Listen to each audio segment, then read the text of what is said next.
Visitas a áreas industriais. Antes das 8 da manhã, estávamos sobrevoando uma cidade industrial responsável pela fabricação de equipamentos de áudio e vídeo, conhecidos como telões. Depois da apresentação geral, visitamos as linhas de montagem do modelo utilizado em salas de música e obtive informações curiosas a seu respeito, também válidas para os demais bens duráveis. O modelo atual não sofria alterações há 50 anos e foi projetado para acompanhar o usuário durante toda a sua vida. Se lançassem um modelo novo, criavam facilidades para que todos tivessem acesso a ele, como ocorreu da última vez, quando os modelos antigos foram substituídos em menos de 3 anos.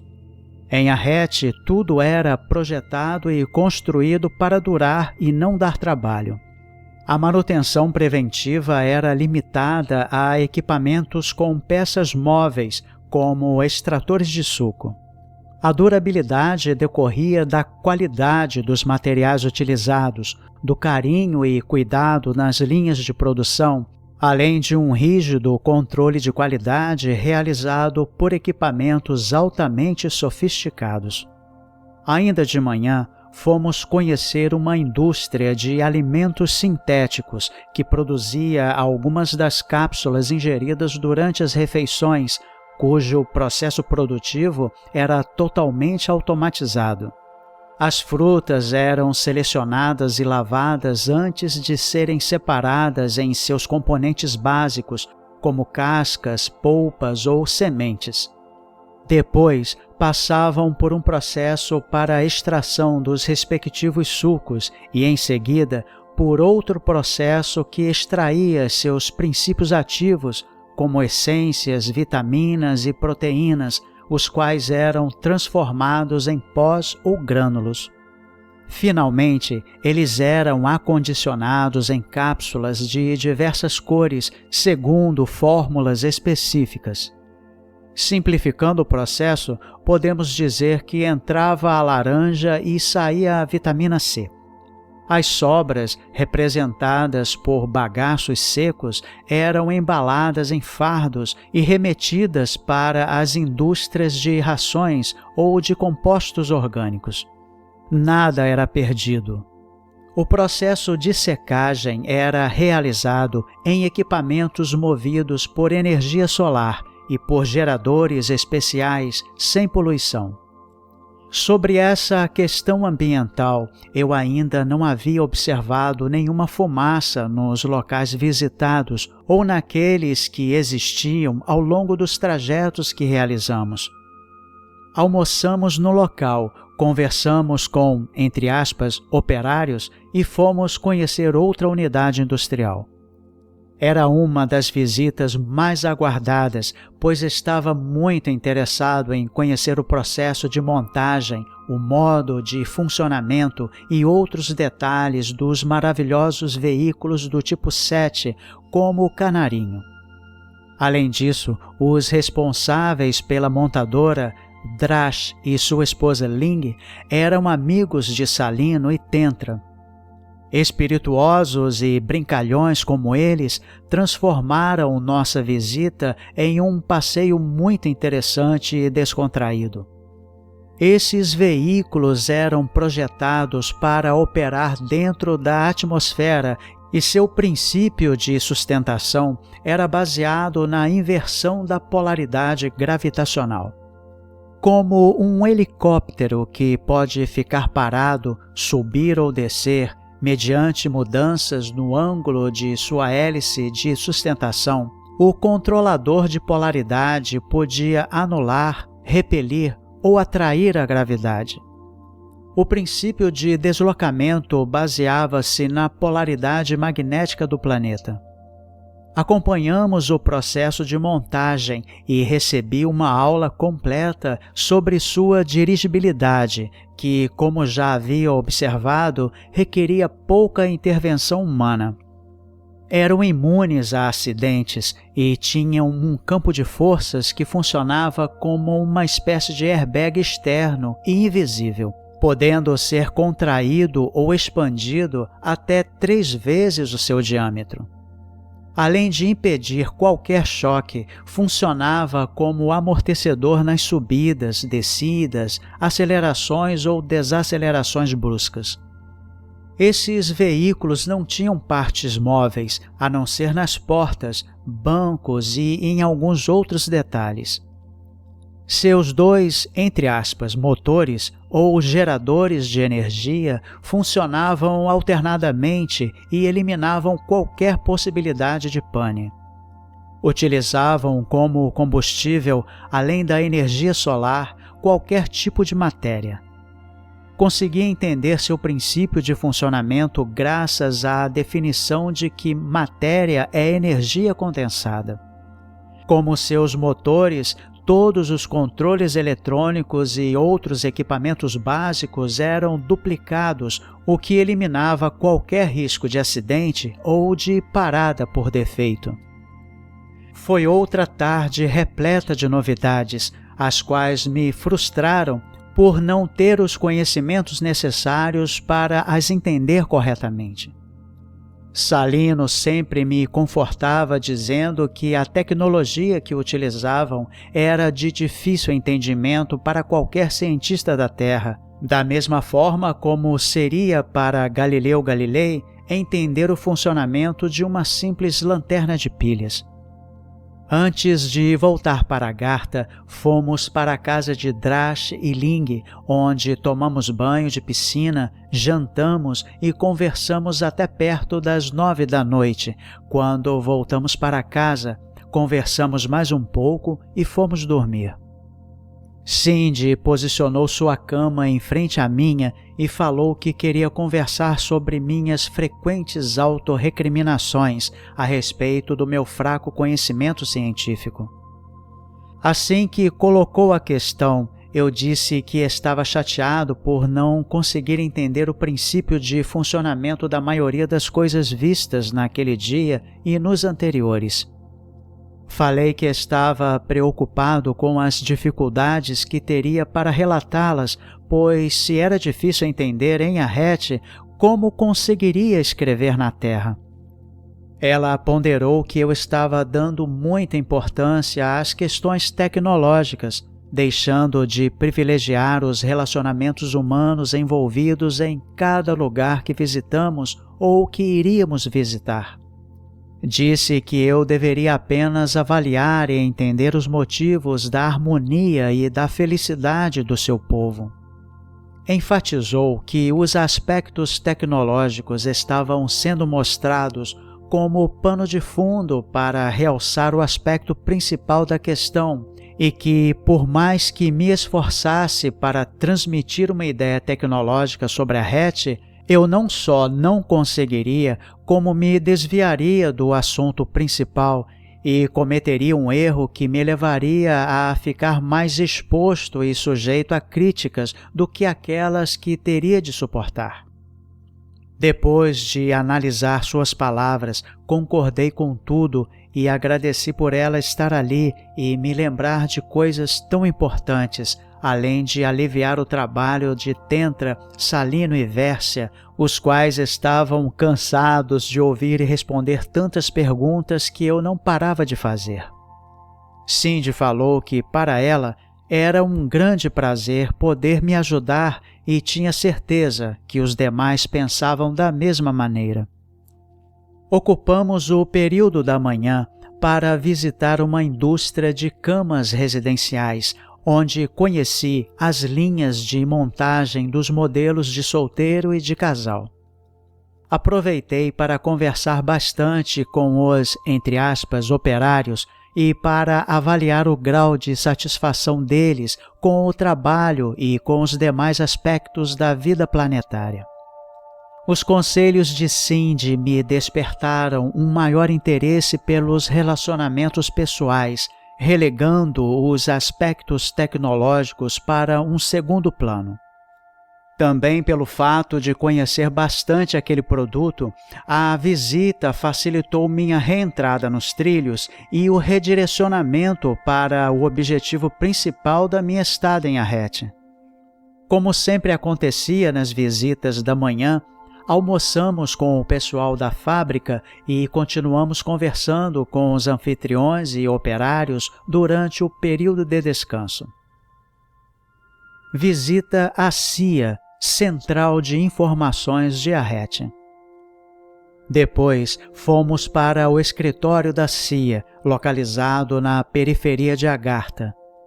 Aquela central atuava em duas frentes principais e a primeira dizia respeito a informações, livros, filmes, produções teatrais e documentários que seu computador central recebia dos mais diversos locais do planeta.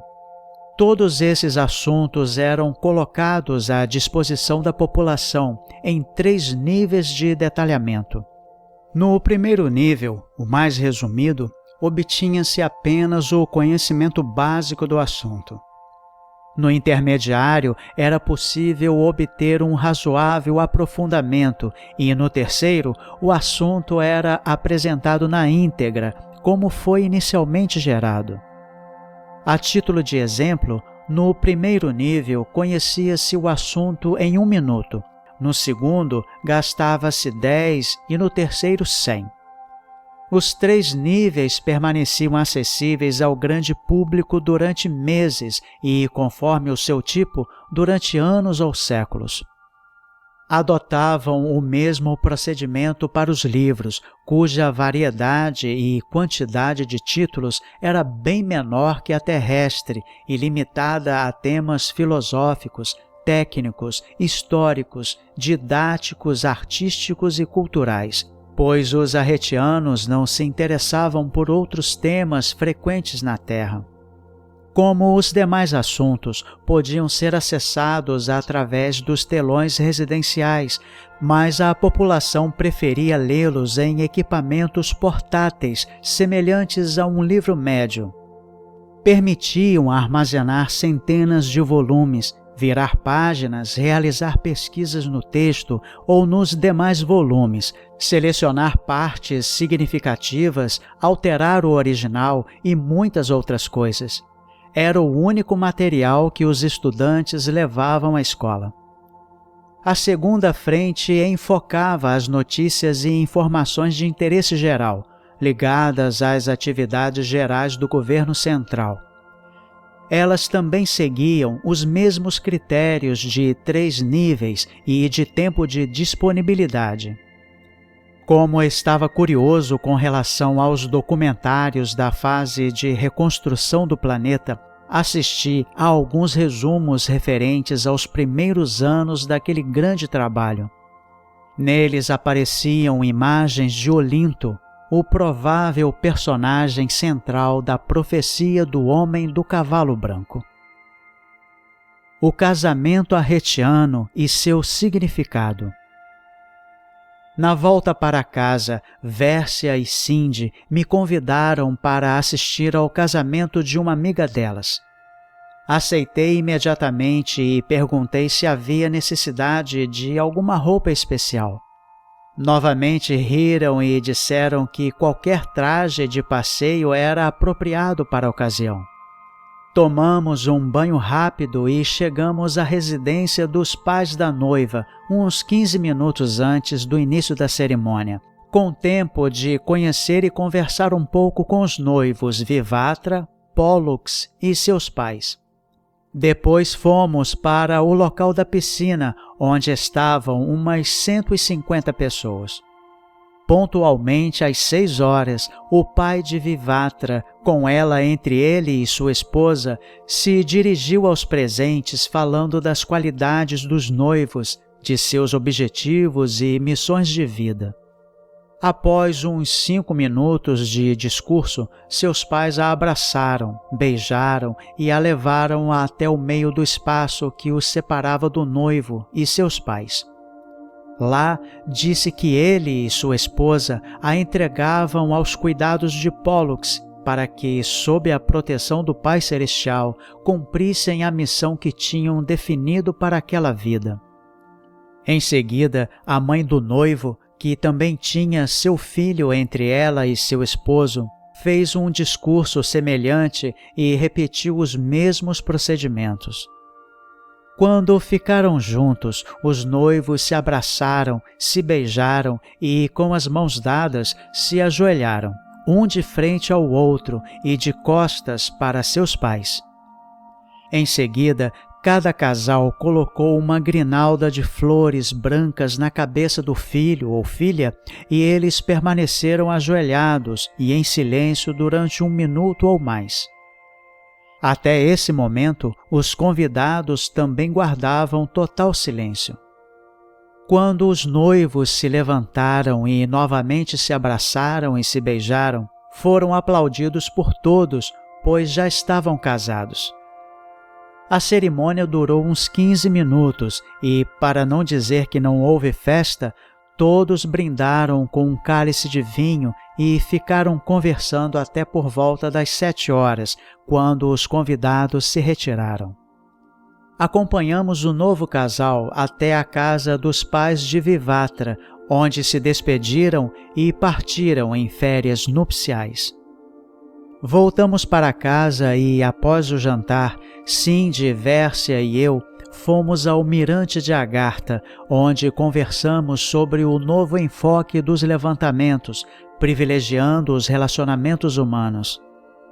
Depois, comentei sobre a simplicidade do casamento arretiano, se comparado com as pompas religiosas e as festas dos casamentos terrestres.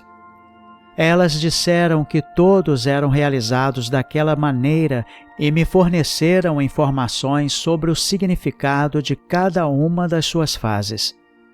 Disseram que o importante no casamento era a afinidade e a harmonia necessária para cumprir os objetivos que levaram à união dos dois seres, os quais iriam repartir o que possuíam de mais sagrado, representado pelas suas naturezas espiritual e física. O grande objetivo era a ajuda mútua para concluir o trabalho que se propuseram realizar durante suas vidas e obter os méritos espirituais dele decorrentes. Na maioria dos casos, como Tentra e Salino, os objetivos eram idênticos e o casal teria a mesma profissão e os mesmos interesses. A cerimônia tinha um simbolismo simples e profundo. Os pais eram as pessoas mais apropriadas para representar o Pai Celestial e, em nome dele, oficiar a cerimônia. Os convidados, constituídos por parentes e amigos de grande afinidade espiritual, além de serem testemunhas e padrinhos, eram aqueles que iriam ajudar o casal a cumprir seus objetivos de vida. A liberação para iniciar o trabalho que vieram realizar estava representada pelo discurso dos pais, pela colocação dos noivos no ponto central ou inicial e pela entrega de um para o outro. A aceitação da união e a transformação de duas pessoas em um casal foram simbolizadas nas 2 vezes que os noivos se abraçaram e se beijaram. A pureza de intenções e de ações foi representada pelas flores brancas colocadas em suas cabeças. A aceitação conjunta da missão e da vontade divina, com humildade, estava simbolizada no momento em que os dois se ajoelharam e ficaram em silêncio para ouvir o Pai Celestial. Finalmente, quando se levantaram e foram aplaudidos, significava que estavam recebendo os incentivos e o apoio necessário para realizar o trabalho a que se propuseram. Disseram que não havia casamento civil, contratos matrimoniais ou a mudança do nome da noiva. Para oficializar o casamento, informavam alguns dados e o local onde pretendiam residir e trabalhar ao governo central, através do equipamento de áudio e vídeo de suas casas. Alguns dias antes da cerimônia, como se fosse o presente de casamento, recebiam a confirmação daquilo que solicitaram e raramente tinham que escolher algum outro local de residência ou de trabalho. Entre a data da confirmação e o final das férias nupciais, O Ministério da Habitação providenciava uma casa mobiliada e com todas as comodidades oferecidas a qualquer cidadão, incluindo os bens adquiridos como cabine de teletransporte, aparelho de áudio e vídeo ou outros que ganhassem de seus pais e padrinhos, ou que tivessem direito e solicitassem. As férias nupciais representavam um período de adaptação do casal ao novo estilo de vida. Quando retornamos, Salino e Tentra já estavam dormindo e nós fizemos o mesmo. Visitas a terminais de transportes. Naquela manhã vi pela primeira vez uma chuva leve que se prolongou até perto das 7h30. Depois fomos visitar o terminal de transportes externos de Agartha, o nome oficial do aeroporto onde desembarquei em Arrete, pois era voltado para o transporte de passageiros e de cargas entre planetas e seus satélites. Durante o sobrevoo, observei várias naves dos tipos 2, 3 e 4 estacionadas e uma nave do tipo 1, daquelas que raramente são encontradas no solo. Quando aterrissamos, tivemos a surpresa de ver com o casal responsável pelo terminal os demais amigos da Sol 4. Tali disse que sentiram saudades, resolveram fazer a surpresa e aproveitar para rever Molino e Svindra. Fomos conhecer o terminal de passageiros no local onde estava acontecendo um embarque em uma nave do tipo 2. Tive uma nova e agradável surpresa ao ver Otíbio.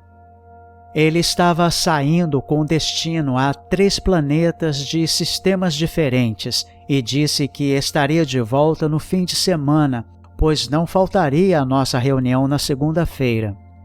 Depois de cumprimentar meus amigos, abraçou Cindy com um carinho especial.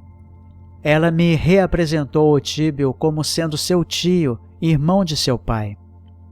Apesar de já ter recebido essa informação na Sol 4, não tinha feito essa ligação até aquele momento, o que não deixou de ser uma nova surpresa.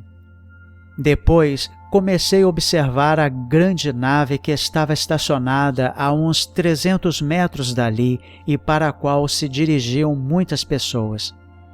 Era bela, majestosa e assustadora, mas se comparada à nave do tipo 1, estacionada um pouco mais à frente, era até pequena. Otíbio disse que era a Amizade e, como ela iria partir em 1 hora, aproveitamos para conhecer o terminal, cujo funcionamento era semelhante ao dos nossos grandes aeroportos. As pessoas traziam pouca bagagem e, quando se apresentavam no balcão, colocavam a mão em uma tela e eram imediatamente liberadas para embarque. Pouco antes da partida, acompanhamos Otíbio até o local onde um grande veículo o esperava. Ficamos aguardando a decolagem e novamente se repetiu a cena que observei da Sol 4, com uma diferença. Além das luzes, a Amizade estava se despedindo com uma suave melodia, enquanto subia lentamente. Ao atingir uns 1000 metros, as luzes se apagaram e ela sumiu das nossas vistas em poucos segundos. Em seguida, embarcamos em um dos veículos de uso local e fomos ao terminal de cargas, no lado oposto. Molino circundou a nave do tipo 1 e fiquei impressionado com o seu tamanho. Disse que ela estava ali para revisão e introdução de aperfeiçoamentos no seu mecanismo de navegação. Era uma nave antiga e muito segura que logo se deslocaria para o sistema solar, onde se juntaria a outras que estavam de prontidão na região da Terra. No terminal de cargas havia 2 naves do tipo 2 sendo abastecidas para socorrer um planeta que há poucas semanas tinha passado por violenta tribulação, pior que a deles há 722 anos atrás. Uma estava sendo carregada com alimentos e a outra com equipamentos diversos doados pelo governo central para ajuda aos povos daquele planeta. Muitos veículos especiais, parecidos com plataformas flutuantes, carregavam contêineres que entravam e saíam por diversas aberturas laterais das duas naves. Visitamos os depósitos e as pessoas continuavam trabalhando, apesar de já passar das 11 horas. Molino explicou que, em situações como aquela, ninguém interrompia o trabalho enquanto as naves não estivessem carregadas.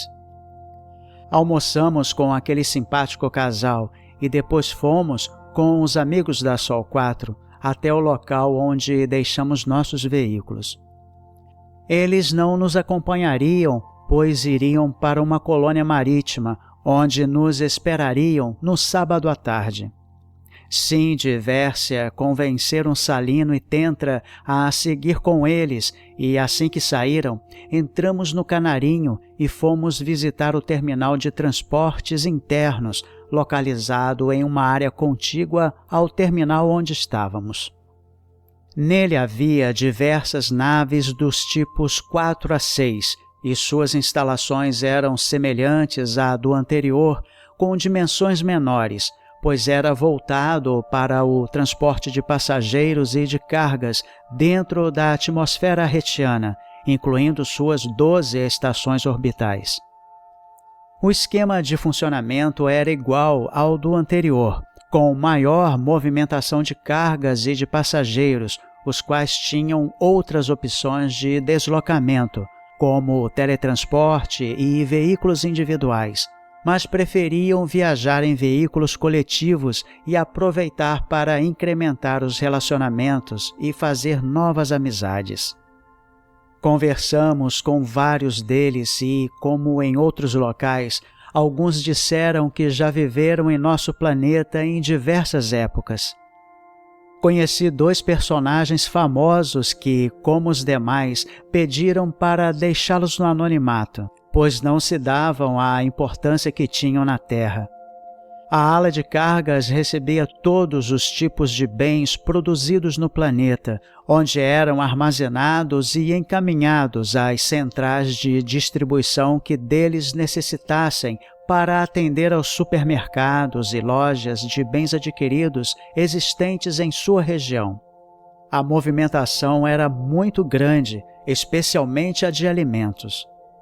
Na volta, Vércia nos convidou para jantar na casa de uma amiga e resolvemos ficar em casa para ver alguns documentários que eu queria assistir desde a visita à CIA.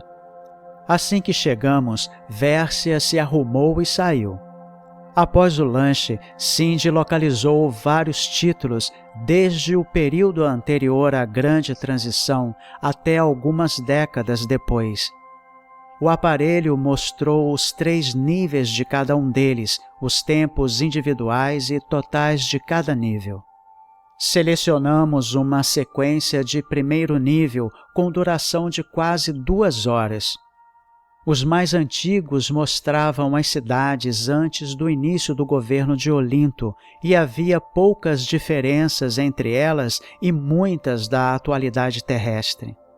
Depois começou o período sobre o seu governo, como chegou ao poder, o saneamento que realizou em seu país e suas realizações nos 3 anos anteriores à Grande Transição.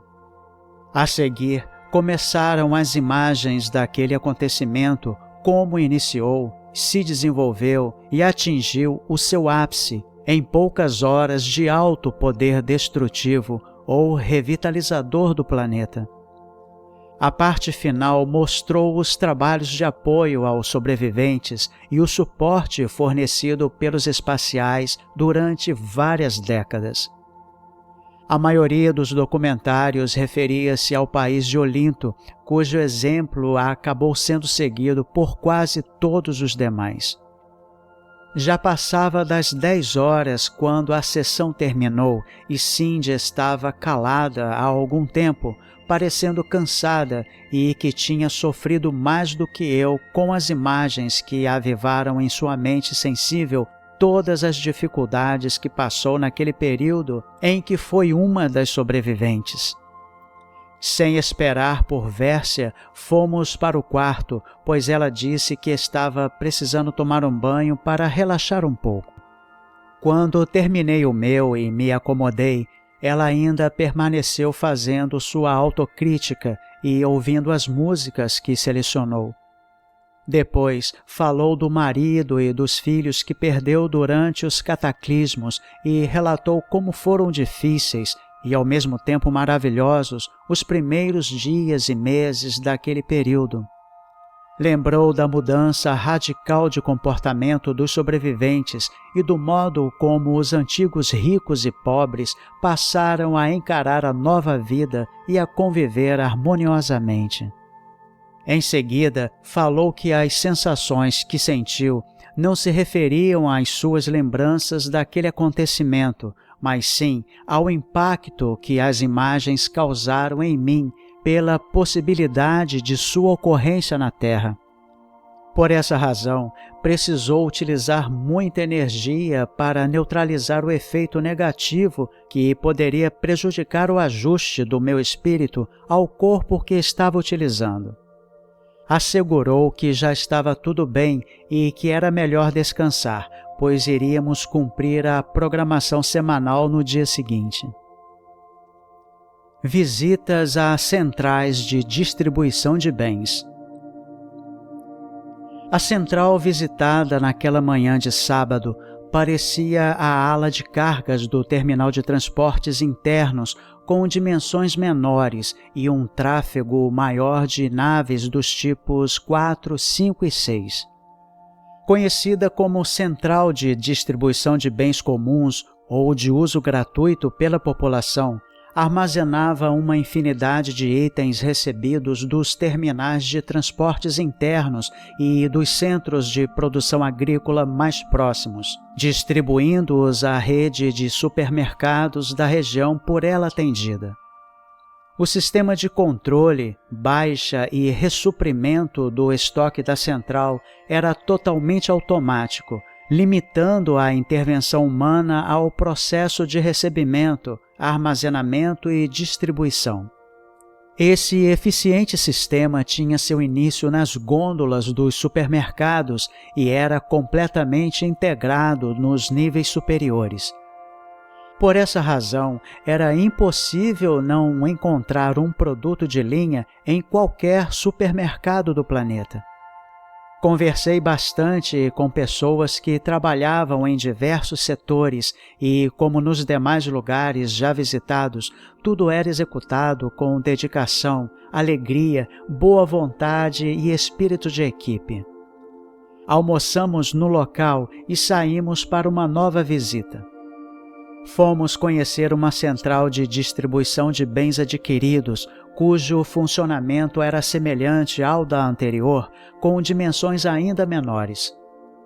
Os itens que faziam parte do seu estoque não eram distribuídos gratuitamente e sua aquisição dependia de trabalhos em regime de horas extras. Por isso, sua quantidade, variedade e movimentação de naves dos tipos 5 e 6 era bem menor, além de serem destinados a lojas específicas das cidades localizadas nos pontos estratégicos de cada região. Passeio em uma colônia marítima de cúpula simples. Como a visita foi muito rápida, retornamos para casa no meio da tarde e nos preparamos para o passeio na colônia marítima. Apesar dos arretianos preferirem utilizar veículos coletivos nessas ocasiões, optamos pela cabine de teletransporte para ganhar tempo. Vércia pesquisou e fixou as coordenadas da colônia e rapidamente chegamos ao local.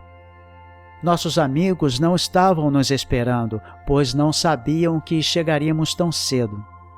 Apesar de ter visto a imagem da colônia no telão, levei um pequeno susto quando deixamos o ambiente das cabines. Estava dentro do mar em um lugar amplo, mágico e impressionante.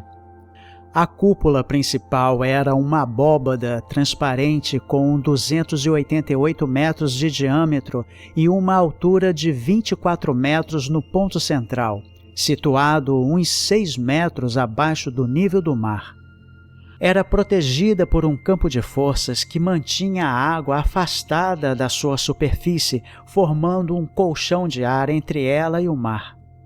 Em pontos equidistantes havia 3 túneis inclinados para entrada ou saída de pessoas e um outro ligado a uma cúpula menor, destinada a estacionamento de veículos de transporte individual ou coletivo do tipo 6. A cúpula maior apresentava 3 conjuntos de 4 semicírculos separados por corredores que formavam uma cruz. No centro havia uma praça circular e, nos semicírculos, várias suítes, salões de jogos, almoxarifados de equipamentos e de alimentos, recepção e restaurante. O local era simples e funcional, como todas as instalações arretianas. Na parte externa vi muitas pessoas nadando em meio a cardumes com peixes de vários tipos, cores e tamanhos. Algumas utilizavam um veículo já visto anteriormente, uma mistura de jet ski e submarino. Fiquei observando os detalhes daquele impressionante centro de lazer por um bom tempo, enquanto Vércia e Cindy aguardavam pacientemente. Depois, perguntei por nossos amigos e elas apontaram para um grupo fora da cúpula. Logo vi Tentra e Salino nadando em direção a um dos túneis de acesso, onde fomos encontrá-los. Tentra nos levou ao nosso quarto e Salino foi buscar os escafandros, combinando nos esperar no mesmo túnel. Como estava muito impressionado com aquele ambiente, Cindy me acalmou, dizendo que os quartos eram completamente vedados contra um eventual rompimento da cúpula e que eu podia ficar despreocupado, pois não tinham notícias de acidentes nos últimos 200 anos. Colocamos as roupas de mergulho que Tentra deixou nos armários e saímos para encontrar Salino. No caminho, recebi algumas dicas para facilitar o passeio e tirar o receio que tinha manifestado com relação aos peixes que vi. Nossos demais amigos nos esperavam do lado de fora e logo me levaram à superfície, para facilitar a adaptação à profundidade. Tranquilizaram-me dizendo que o pulmão arretiano resistia a longos mergulhos de até 80 metros, sem equipamentos especiais, e que naquele local a profundidade era de apenas 30 metros. Tive alguma dificuldade inicial, mas logo me adaptei. Incentivado pela segurança dos meus amigos, começamos a nos afastar da cúpula, nadando entre cardumes de várias espécies. Foi uma experiência inesquecível.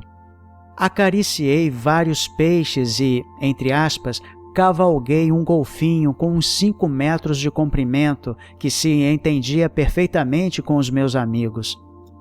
Retornamos no final da tarde, tomamos banho, colocamos trajes de passeio e saímos para conhecer melhor aquele lugar.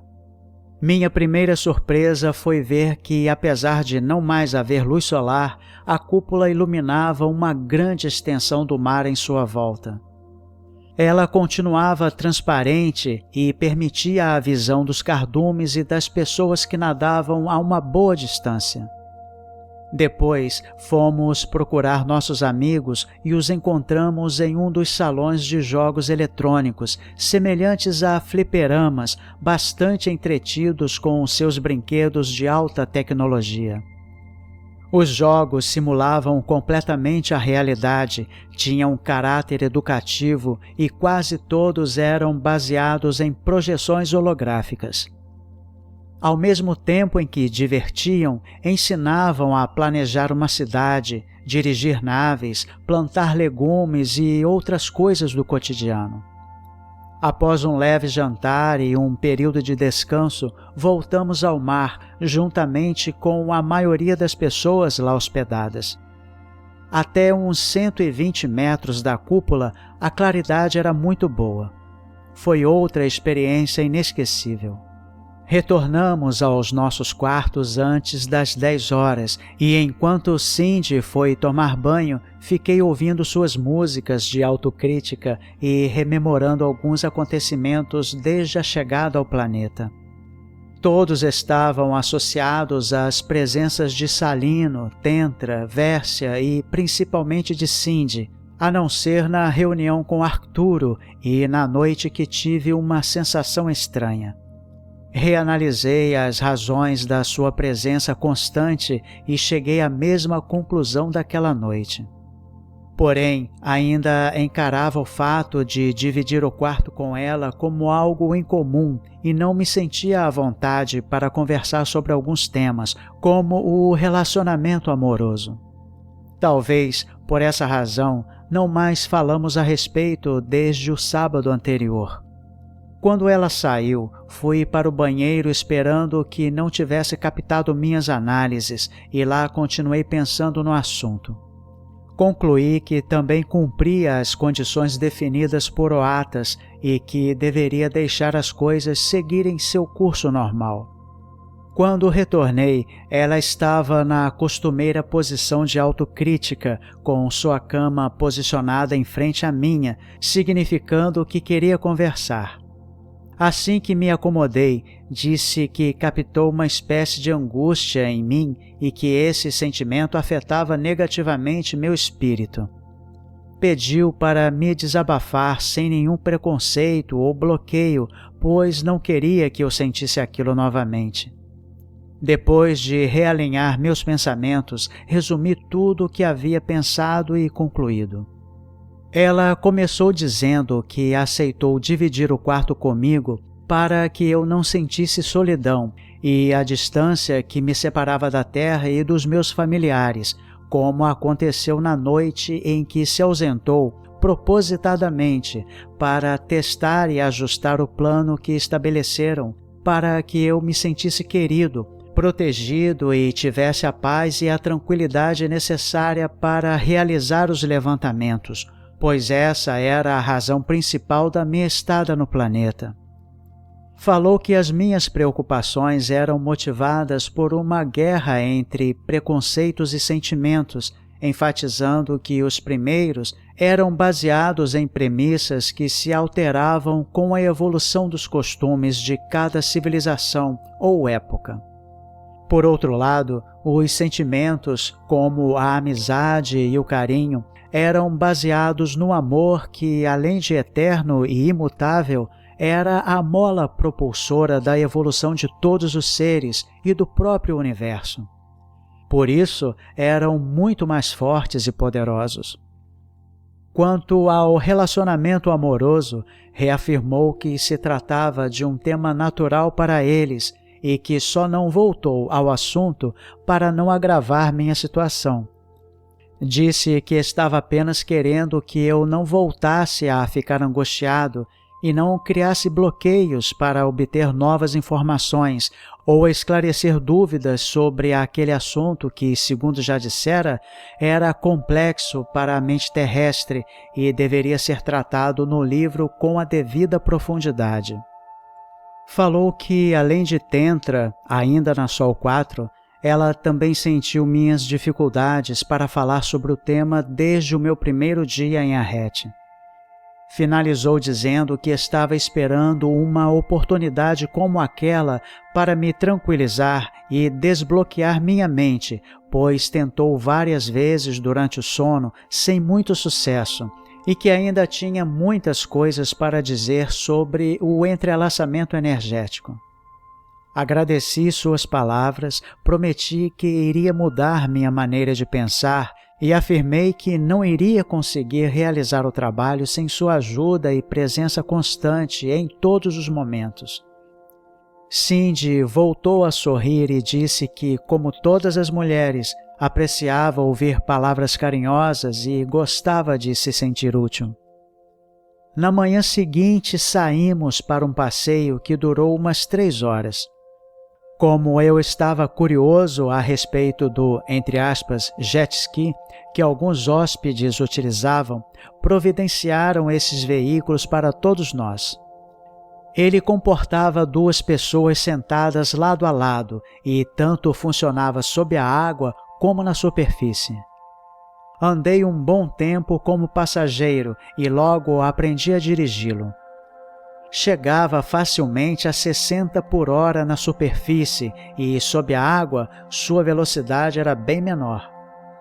Com as facilidades e comodidades que oferecia, nos distanciamos bastante da cúpula e dividimos o tempo entre mergulhos, contatos com criaturas marinhas e passeios pela superfície. Após o almoço, voltamos para o mar com aquele maravilhoso veículo e o tempo passou muito rápido. Quando começou a escurecer, retornamos às nossas casas e resolvemos não sair naquela noite, pois Vércia voltaria ao trabalho no dia seguinte. Depois do jantar, conversamos até por volta das 10 horas, quando fomos dormir. As reuniões ministeriais da 3ª semana. Assim que Vércia foi trabalhar, fomos para o Palácio da Harmonia encontrar os amigos da Sol 4 e antes das 8 horas estávamos na recepção do Ministério da Pesquisa aguardando Dalet, que, segundo Salino, era uma figura muito interessante.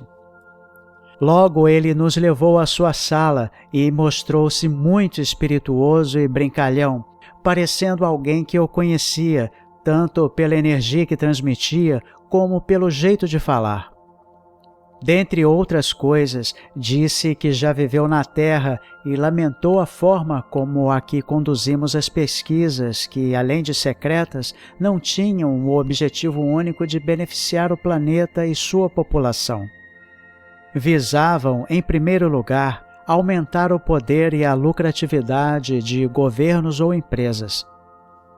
Demonstrando seu conhecimento sobre o nosso desenvolvimento tecnológico, citou vários casos, desde a definição da teoria da relatividade até o Viagra, passando pela eletrônica e pela corrida espacial.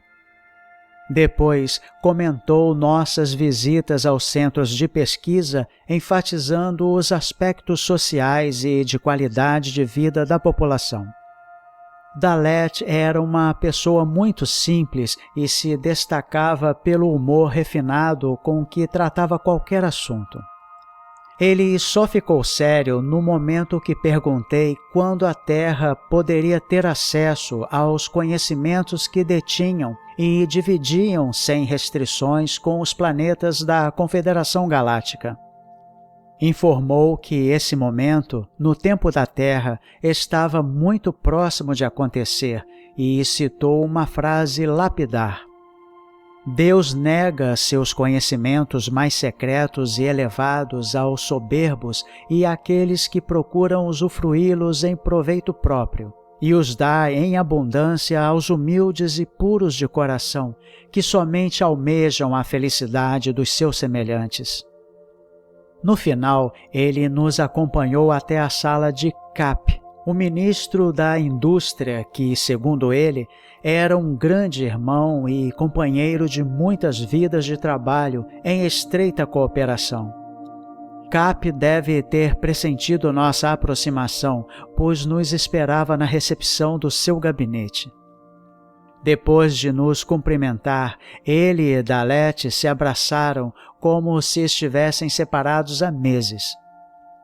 Em seguida, Cap disse que fazia pouco mais de 1 hora que não se viam e, mostrando que também era muito brincalhão, falou que se passasse um único dia sem o encontrar e colocar seus pés no chão, corria o risco de ter que realizar muitos dos seus sonhos malucos.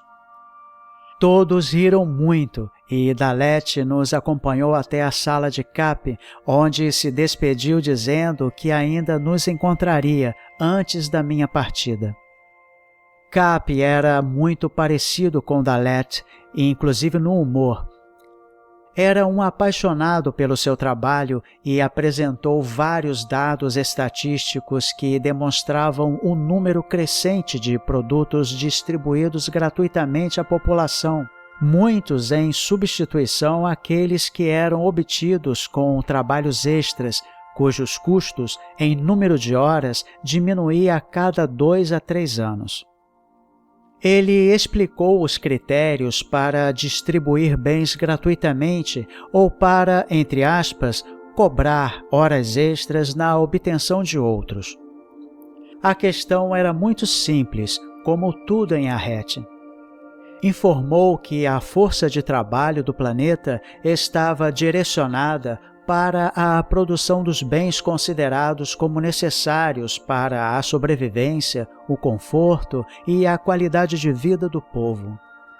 Conforme essa força de trabalho aumentava ou a produção era racionalizada, o governo podia tomar 3 decisões básicas ou combinações delas. No primeiro caso, diminuía as horas de trabalho diário ou aumentava o período de férias. No segundo e mais comum, utilizava a mão de obra excedente para produzir e distribuir gratuitamente uma parte dos bens classificados como adquiridos. O terceiro envolvia combinações dos 2 casos anteriores. Ele finalizou a reunião com outra frase lapidar. Se a força de trabalho da Terra fosse direcionada de acordo com os padrões arretianos, seria suficiente para produzir o necessário para que o dobro da sua atual população tivesse a mesma qualidade de vida da chamada classe média, mesmo considerando as grandes diferenças tecnológicas entre os 2 planetas. Às 10 horas estávamos no gabinete de Isis, a ministra das comunicações. Com mais de 1,90 m de altura, pele clara, cabelos e olhos negros, era uma mulher muito bonita. Fez uma apresentação geral da sua pasta e me surpreendeu com sua modéstia. Disse que seu ministério era o menos importante, justificando que informações, filmes e transmissões culturais não eram essenciais à sobrevivência do povo. Interrompi dizendo que, graças aos serviços mantidos pelo seu ministério, obtive informações muito valiosas.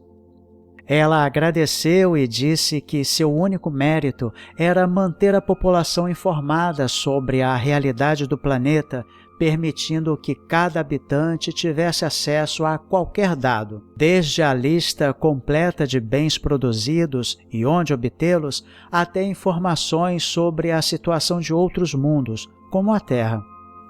Depois nos reunimos com Delphis, o ministro dos Transportes e Distribuição. Com mais de 2 metros de altura, era uma figura imponente e transmitia muita energia no seu modo de falar, bastante claro e objetivo, além de ser muito simpático e bem-humorado. Assim que fomos apresentados, ele disse que estava curioso para conversar comigo, pelo fato de saber que a ideia do livro nasceu da minha vontade de escrever sobre uma profecia relacionada com o seu amigo Olinto. Resumi o conteúdo do texto profético e falei que gostaria muito de obter outras informações sobre ele, a quem eu já admirava pelo que vi nos documentários que assistimos.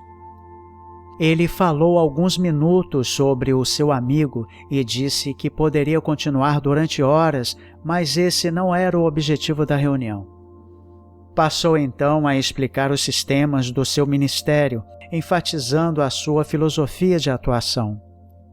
Ao final, disse que liberou Cindy do trabalho, pois sabia o quanto ela estava sendo importante para o meu aprendizado e para a fixação dos levantamentos em minha memória espiritual.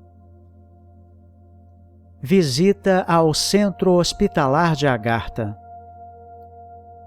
Já em casa, almoçamos e fomos visitar um hospital que fazia parte do grupo dos 20 maiores e mais bem equipados do planeta, com atendimento em todas as especialidades médicas. O que diferenciava esses centros hospitalares dos demais era o fato de realizarem, além de partos e outros tratamentos comuns, as chamadas cirurgias de reconstituição de órgãos ou membros lesados por acidentes, além de outros mais raros, como a troca do corpo físico do paciente. Excetuando esses casos que exigiam intervenção direta no corpo físico, os tratamentos eram preventivos e realizados no corpo vital, utilizando equipamentos de difícil compreensão e explicação. O corpo vital corrigia o problema no físico, desde tratamentos dentários ocasionais até outras anomalias mais raras, como infecções por vírus e bactérias, ou disfunções como gastrite e hipertensão. Se as necessidades de tratamento não fossem detectadas durante o teletransporte, eram diagnosticadas nos exames gerais a que todos se submetiam periodicamente. Lá recebi informações detalhadas sobre o uso médico das cabines de teletransporte. Toda vez que o corpo era reintegrado e se fosse constatada qualquer anomalia ou diferença em relação ao padrão do código genético contido no DNA do usuário, o computador do hospital mais próximo da cabine de partida era informado e realizava nova análise dos dados. Se houvesse necessidade de tratamento, o usuário era convocado para um exame minucioso em um hospital de sua livre escolha. Qualquer tratamento era simples e rápido, pois o problema era detectado em sua fase embrionária e sem sintomas físicos. Utilizamos o restante da tarde visitando a maternidade, onde mães, pais e bebês eram tratados de uma forma muito especial. O parto normal constituía a regra e era realizado em uma piscina especial, cercado por um carinho e cuidados indescritíveis. Era completamente indolor e representava um momento muito especial e de grande prazer para os pais, parentes e amigos. Raramente ocorriam casos de cesariana só utilizada quando a mãe ou a criança corria algum risco. Assim que chegamos, fomos para a piscina e, após uns mergulhos, Cindy me convidou para jantar e dormir em sua casa, pois seus pais retornaram no fim de semana e viajariam no dia seguinte. Ashton e Manny nos receberam com muita alegria e, após o jantar, conversamos sobre as visitas realizadas, sobre o livro e sobre Otíbio, a quem muito admiravam. Também conheci alguns detalhes da vida deles. Trabalhavam no Ministério das Relações Exteriores e eram embaixadores de Arrete em um dos planetas daquele sistema estelar, o que justificava o fato de viajarem muito. Resolvemos nos recolher mais cedo, pois iriam retornar ao planeta logo que amanhecesse. Quando terminei o banho, Cindy estava fazendo a costumeira autocrítica e a posição da sua cama indicava que ela queria conversar. Assim que regulei o encosto e me acomodei, ela perguntou se eu já me sentia em condições de voltar ao tema do entrelaçamento energético. Respondi que, após a conversa do último sábado, estava pronto para ouvi-la e fazer as perguntas necessárias, pois várias dúvidas haviam se dissipado. Ela falou que a base principal foi esclarecida durante o período de sono e que o restante seria mais fácil de assimilar. Mesmo assim, me pediu para manter a mente desligada do modelo sexual terrestre, o qual não guardava similaridade com o entrelaçamento energético, a começar pelo fato de poderem realizá-lo com roupas e até fisicamente separados. As novas informações permitiram compreender o conceito e a pureza do relacionamento amoroso arretiano. O processo era iniciado com um desejo de unificação ou de troca de energia amorosa entre o casal, semelhante a um abraço carinhoso entre duas pessoas queridas. Assim que seus espíritos se conectavam nessa energia, começavam a sentir uma sensação de leveza e sonolência, seguida de suaves arrepios na região da coluna vertebral. As sensações iam aumentando de intensidade até que os corpos físicos adormeciam e os dois seres se apercebiam em uma outra dimensão, constituídos por energias conscientes que interagiam entre si e sentiam intensamente. Nessa outra dimensão, um ficava em frente ao outro de mãos dadas, e o espaço entre eles era preenchido por energias que os dois seres geravam, predominando a cor azul do homem e rosa da mulher, além de outras nuances a elas entrelaçadas, representativas do nível espiritual e do estado físico e emocional dos dois seres. Conforme as energias expandiam e se tocavam, elas se entrelaçavam e formavam uma chama espiralada muito bonita, com luminosidade fluorescente, crescente e em movimento ascendente. À medida que a chama os envolvia, os dois seres começam a experimentar várias sensações agradáveis e indescritíveis, muito mais intensas que o orgasmo terrestre. O clímax ocorria quando a chama os envolvia completamente e seus corpos energéticos se unificavam em um abraço, intensificando bastante as sensações anteriores, além de causar a perda de consciência dos dois espíritos no plano onde se encontravam.